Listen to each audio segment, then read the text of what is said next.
Yo, what's up mga kasgoy? Welcome back to my channel. Eto mga kasgoy, huwag na natin patagalin, no?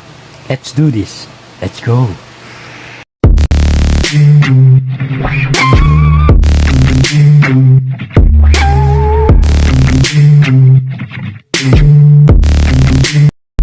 I wake up to a little bit of drool on my pillow, feel like it's gonna be a bad day. Yeah, I'm tired of shit, and the coffee ain't hit yet, damn, ain't that great. I don't wanna go to work, cause my boss is a jerk, and I'm not even that paid.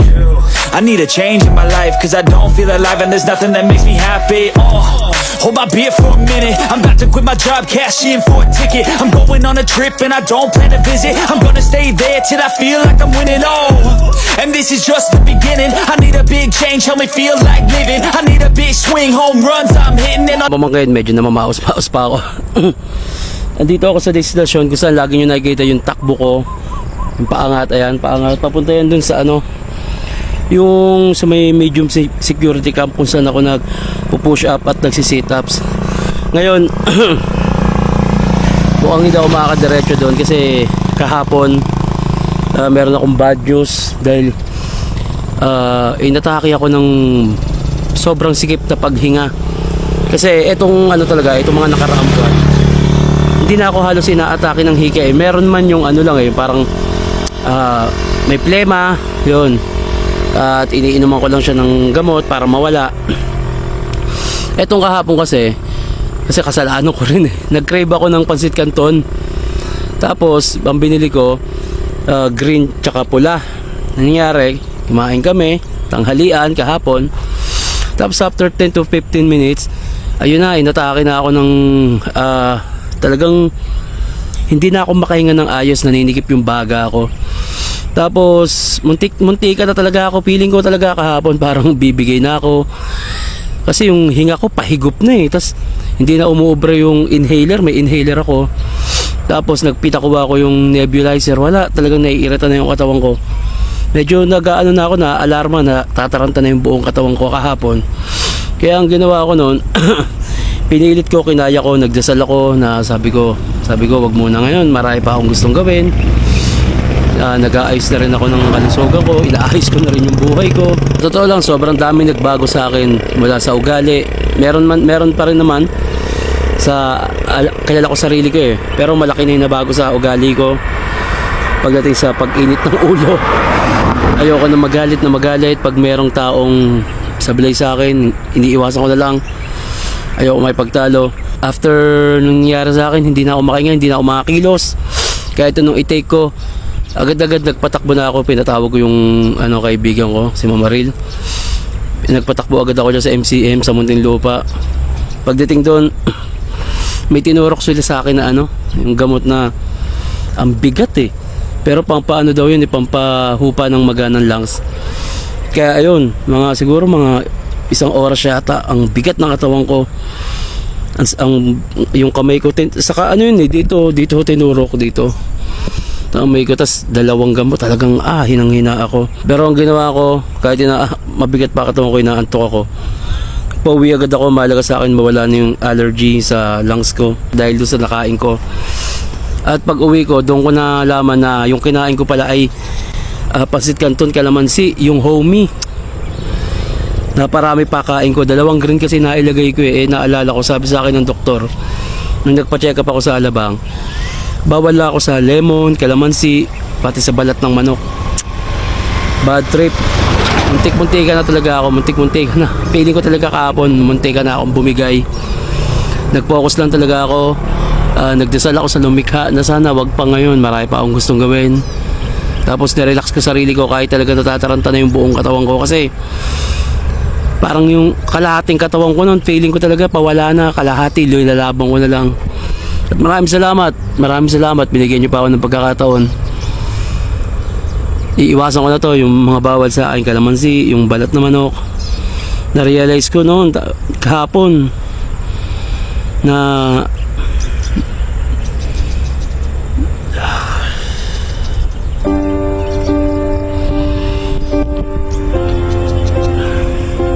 pwedeng bigla na lang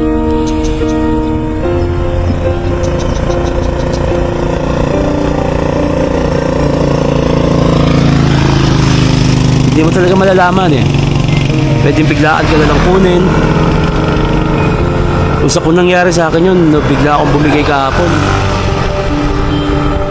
Hindi ko napagandaan. Wala man lang ako kalaban-laban. Marami ako na-realize nung nangyari sa akin yung kahapon yun. Feeling ko talaga muntik-muntika na ako mamatay. Marami akong kinikimkim sa loob ko. Sa totoo lang, marami akong problema. Isa rin yung kaya sa ginagawa ko tong pag-ehersisyo kasi gusto kong palakasin yung physical ko, yung emotion ko.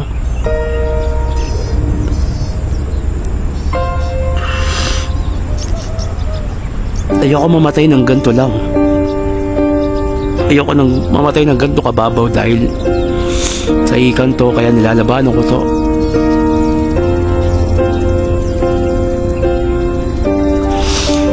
Salamat sa lumika, pinagbigyan mo pa ako na ma-extend yung buhay ko. Buong gabi sa pagtulog ko, ang dami tumatakbo sa utak ko. Marami akong personal na problema na hindi ko masolusyonan dahil marami akong bagay na pinipigil. Marami akong bagay na iniisip. Kinakalimutan ko na halos sarili ko. Ito na lang yung pinakapambawi ko, yung palakasin ko yung physical ko, palakasin ko yung emosyon ko. Mas malaki ang problema ko emotionally. Nakakatulong lang din talaga itong pag-ehersisyo ko para mapalakas ko siya.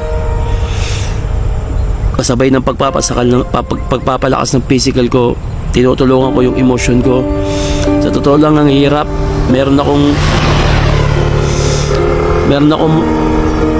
malaking sugat sa loob ko na pinipilit kong pagtakpan. Pero ayun, hindi ko alam kung bakit sinasabi ko to. Siguro dahil wala akong nakakausap.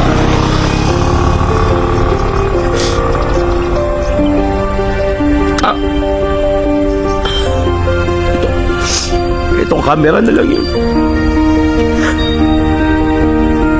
Pwede ko pang sabihin. Kasi piling ko pag may kinakausap akong tao, ang bobo-bobo ko.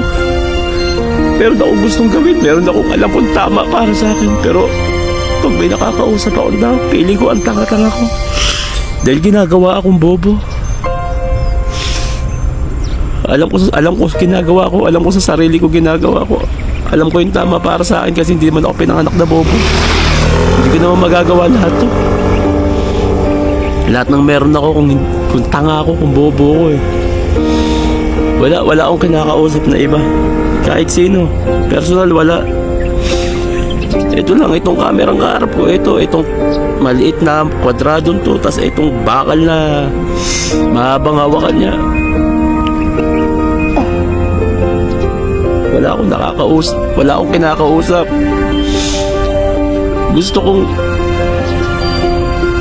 magsalita.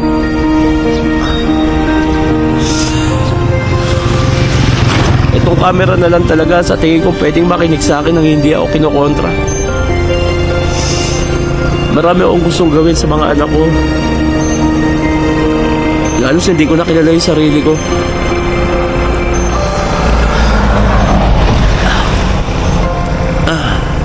Sa lumikap, bigyan mo pa ako ng matatag na emosyon. Nakikiusap ako.